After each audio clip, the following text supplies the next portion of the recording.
In the previous video, we showed you how to place the doors, walls and windows. In this video, we're going to place the floor slab and the roof.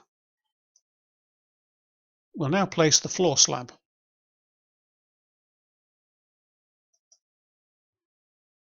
Select floor slab, house slab, or in this case, I'm actually going to use the irregular floor slab.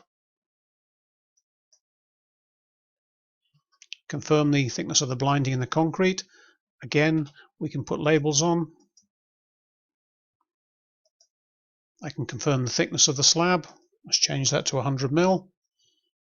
Confirm whether there's a damp-proof membrane, overlaps, whether we're reinforcing and so on, whether we're power floating.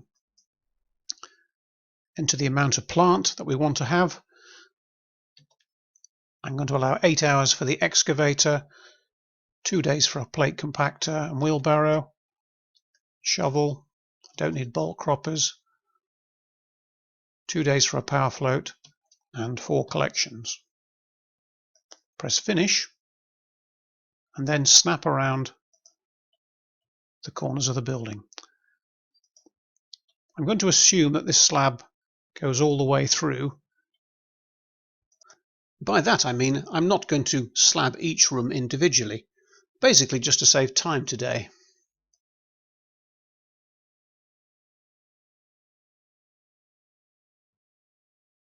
And as before, if I press C on my keyboard, it will close the loop. And you then see that all the slab has been hatched in. It then asks me whether I want to do the perimeter insulation, so I say yes. Confirm the height of the insulation. Press finish. And again, work around the perimeter of the building.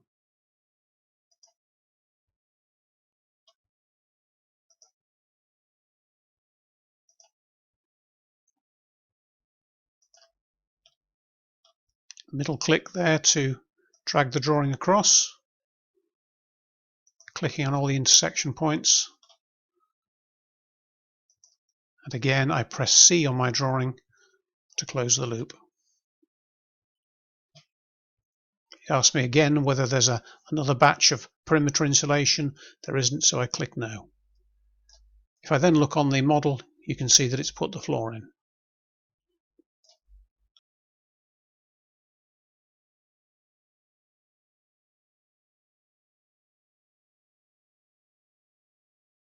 So the last thing we need to do now is to do the roof. So click on the roof menu, click truss roof, select the pitch of the roof, confirm the pitch, soffit widths,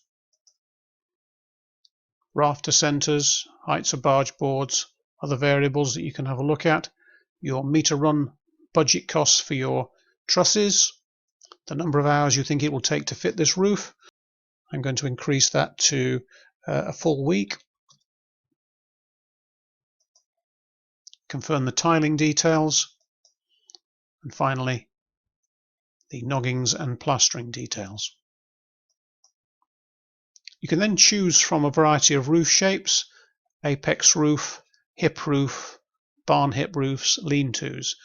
All these roofs can be selected and Lego blocked together to give you a wide variety of roof shapes. I'm going to put a simple apex roof on the main roof. Click on there, click OK.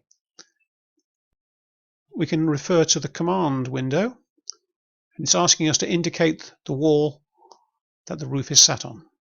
It's sat on this gable. Click on the first corner of the gable, the second corner of the gable, and then the length of the roof.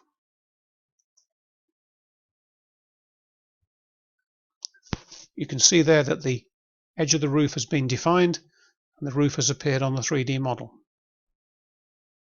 It then asks me whether I wish to consider flat ceilings, longitudinal bracing or rainwater pipes at this stage. I'm going to say no. I'll do that later.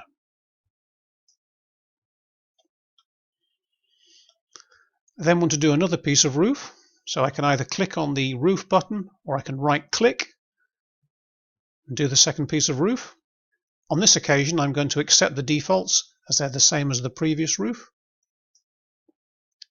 Choose the type of roof I wish to put on. Click OK. Select the wall.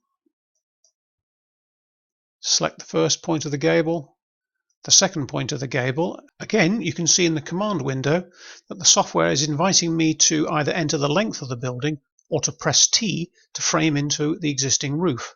I'm going to press T on my keyboard, click on the junction of the roof, and the valley will automatically be formed. You can see that it's appeared in the 3D bay. It then asks me whether I wish to consider flat ceilings, longitudinal bracing and rainwater pipes, and I'm going to say yes on this occasion.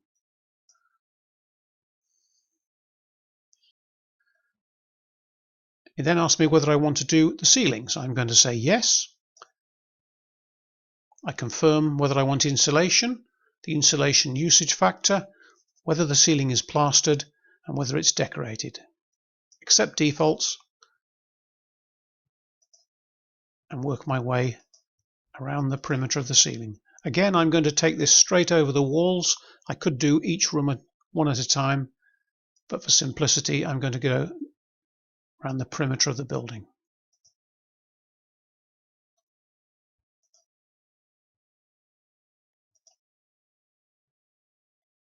Press C to close the loop again.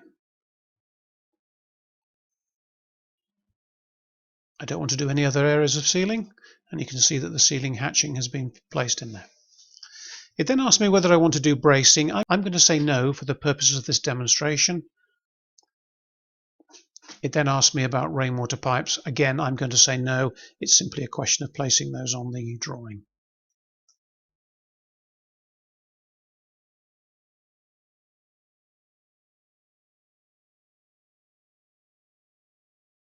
In the next training video, I'll be showing you how to automatically add dimensions and labels to your drawing and to create elevations in just a few minutes.